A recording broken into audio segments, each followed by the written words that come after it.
12वीं जमात के तलबा व तालिबात, अस्सलाम वालेकुम। आपने पिछले दो तीन दिनों से पुत्रस बुखारी का लिखा हुआ सबक मरहूम की याद में पढ़ा है, जो अभी भी जारी है। पुत्रस बुखारी ने यह सबक तन्ज़ो मज़ा की सूरत में लिखा है। आज मेरा मौजू भी इसी सबक का एक हिस्सा है। आप अपनी किताब का सफ़ा नंबर 38 निकालिए और आखिरी इक्तिबास और इस सफ़ा नंबर की आखिरी सतर पर गौर कीजिए और गौर से सुनिए। मैं उठकर अंदर कमरे में आया। मैंने सोचा, इस्तेमाल शुदा चीज की लोग आमतौर पर आधी कीमत देते हैं, लेकिन जब मैंने मिर्जा से कहा था कि मिर्जा मैं तो आधी कीमत भी नहीं दे सकता, तो मिर्जा इस पर मुतरज़ नहीं हुआ था। वो बेचारा तो बिल्कुल यही कहता था कि तुम मुफ्त ही ले लो, लेकिन मुफ्त में कैसे ले लूं? आखिर बाइसिकल है, एक सवारी है, फटनों और घोड़ों और मोटरों और टांगों में शुमार होती है। बक्स को खोला तो मालूम हुआ कि हस्तव बोध कल 46 रुपये हैं। 46 रुपये तो कुछ ठीक रकम नहीं, 45 या 50 हूं। जब भी बात है 50 तो हो नहीं सकते, और अगर 45 ही देने हैं तो 40 क्यों न दिए जाएं। जिन रकमों के आखिर में सिफर आता है वो रकमें कुछ ज्यादा माकूल होती हैं। बस ठीक है, 40 रुपये दे दूंगा, खुदा करे मिर्जा कबूल कर ले। बाहर आया, 40 रुपये मुट्ठी में बंद करके मैंने मिर्जा की जेब में डाल दिए और कहा, मिर्जा इसको कीमत न समझना, लेकिन अगर एक मुखलिस दोस्त की हकीर सी रकम मंजूर करना तुम्हें अपनी तवहीन मालूम न हो तो कल बाइसिकल भिजवा देना। मिर्जा चलने लगे तो मैंने फिर कहा कि मिर्जा कल जरूर सुबह भिजवा देना। रुखसत होने से पहले मैंने फिर एक दफा कहा, कल सुबह 8-9 बजे तक पहुंच जाए, देर न करना, खुदा हाफिज। और देखो मिर्जा, मेरे थोड़े से रुपयों को भी ज्यादा समझना, खुदा हाफिज। और तुम्हारा बहुत बहुत शुक्रिया, मैं तुम्हारा बहुत बहुत ममनून हूं, और मेरी गुस्ताखी को माफ कर देना। देखो ना, कभी कभी यूं ही बेतकल्लुफी में कल सुबह 8-9 बजे जरूर, खुदा हाफिज। मिर्जा कहने लगे, जरा इसको जाड़ पूछ लेना और तेल वगैरह डलवा देना। मेरे नौकर को फुर्सत हुई तो मैं खुद ही डलवा दूंगा, वरना तुम खुद ही डलवा देना। मैंने कहा, हाँ, वो सब कुछ हो जाएगा, तुम कल भेज जरूर देना, और देखना 8 बजे तक या 7:30 बजे तक पहुंच जाए। अच्छा, खुदा हाफिज। रात को बिस्तर पर लेटा तो बाइसिकल पर सैर करने के मुख्तलिफ प्रोग्राम तजवीज करता रहा। ये इरादा पुख्ता कर लिया कि दो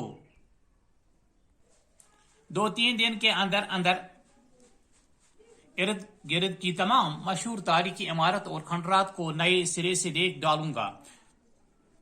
इसके बाद अगली गर्मी के मौसम में हो सका तो बाइसिकल पर कश्मीर वगैरह की सैर करूंगा। सुबह हवाखोरी के लिए हर रोज नहर तक जाया करूंगा। शाम को ठंडी सड़क पर जहां और लोग सैर को निकलेंगे, मैं भी सड़क की साफ शफाफ सतह पर हल्के हल्की खामोशी के साथ हाथी दांत की एक गेंद की मानद गुजर जाऊंगा। डूबते हुए आफ्ताब की रोशनी बाइसिकल के चमकीले हिस्सों पर पड़ेगी तो बाइसिकल जगमगा उठेगी और ऐसा मालूम होगा जैसे राजहंस जमीन के साथ साथ उड़ रहा है। वो मुस्कुराहट जिसका मैं ऊपर जिक्र कर चुका हूं अभी तक मेरे होंठों पर खेल रही है।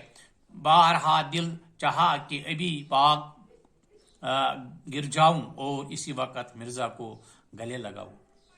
लगा लो। रात को ख्वाब में दुआएं मांगता रहा कि खुदाया मिर्जा बाइसिकल देने पर रजामंद हो जाए। सुबह उठा तो उठते ही नौकर ने ये खुशखबरी सुनाई कि हुजूर वो बाइसिकल आ गई है। मैंने कहा इतने सवेरे? नौकर ने कहा वो तो रात ही को आ गई थी, आप सो गए थे, मैंने जगाना मुनासिब न समझा, और साथ ही मिर्जा साहिब का आदमी डुबरियां कसने का एक औजार भी दे गया है। मैं हैरान तो हुआ कि मिर्जा साहब ने साइकिल भिजवा देने में इस कदर उजलत से क्यों काम लिया, लेकिन इस नतीजे पर पहुंचा कि आदमी निहायत शरीफ और दयानतदार हैं। रुपये ले लिए थे तो बाइसिकल क्यों रोक रखते। नौकर से कहा देखो ये औजार यहीं छोड़ जाओ और देखो बाइसिकल को किसी कपड़े से खूब अच्छी तरह झाड़ो और ये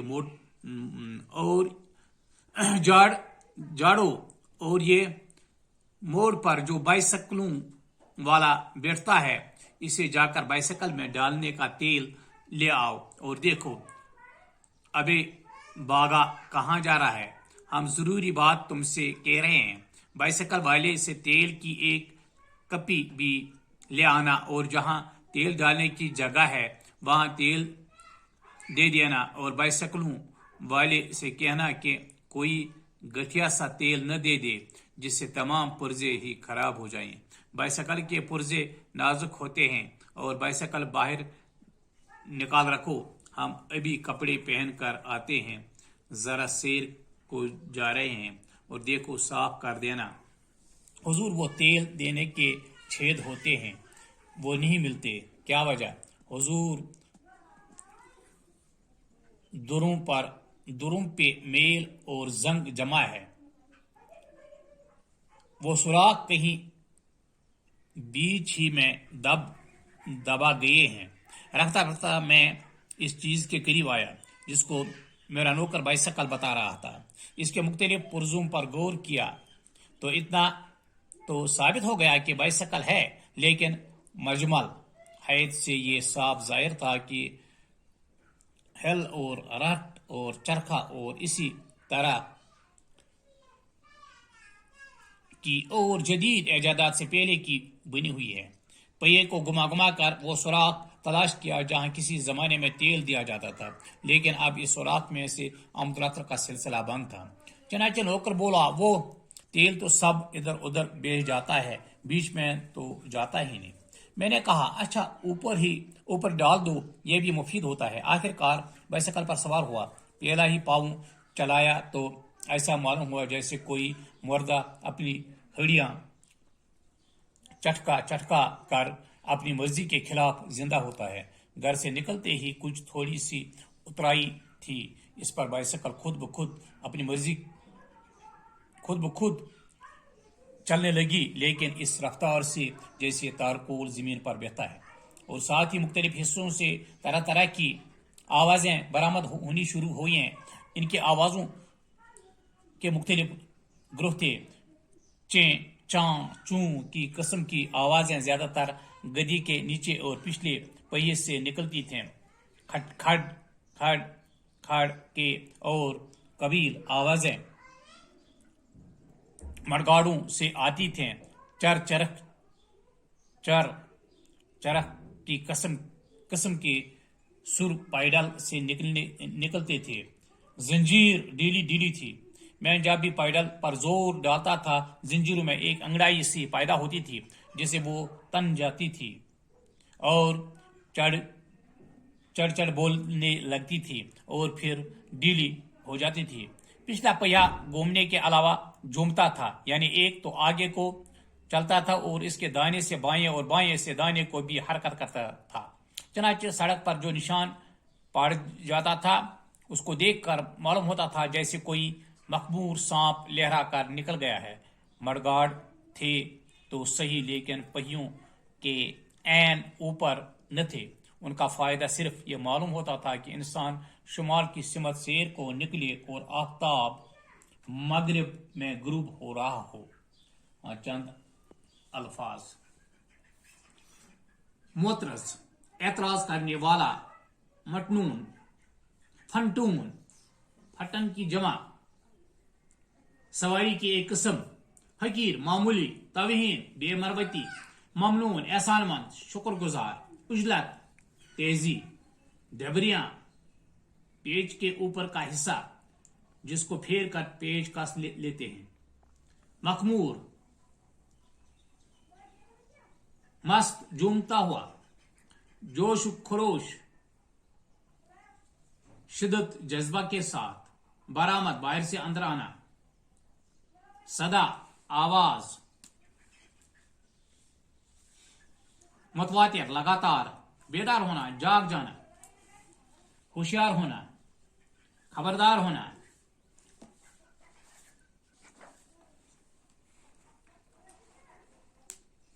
آخر کار یہ فیصلہ ہوا کہ پطرس کچھ روپے مرزا کی جیب میں ڈال دے گا اور مرزا سائیکل گھر سے بھیج دے گا۔ بہرحال 40 روپے مرزا کی جیب میں ڈال دیے گئے اور وہ بائسیکل دینے کا اقرار کر کے چلا گیا۔ پطرس ساری رات بائسیکل پر جانے کے پروگرام بناتے رہے۔ صبح اٹھتے ہی نوکر نے یہ خوشخبری سنائی کہ رات کو ہی مرزا صاحب کا آدمی سائیکل دے گیا ہے اور ساتھ ہی پیچ کسنے کا ایک اوزار بھی دے گیا ہے۔ پطرس انتہائی خوش ہوئے اور نوکر کو سائیکل صاف کرنے اور تیل وغیرہ ڈالنے کی ہدایت کی۔ پطرس جب تیار ہو کر باہر آئے تو سائیکل کی حالت دیکھ کر یقین نہ کر سکے کہ یہی مرزا کا بھیجا ہوا سائیکل ہے۔ نوکر نے کہا کہ اس میں تیل بھی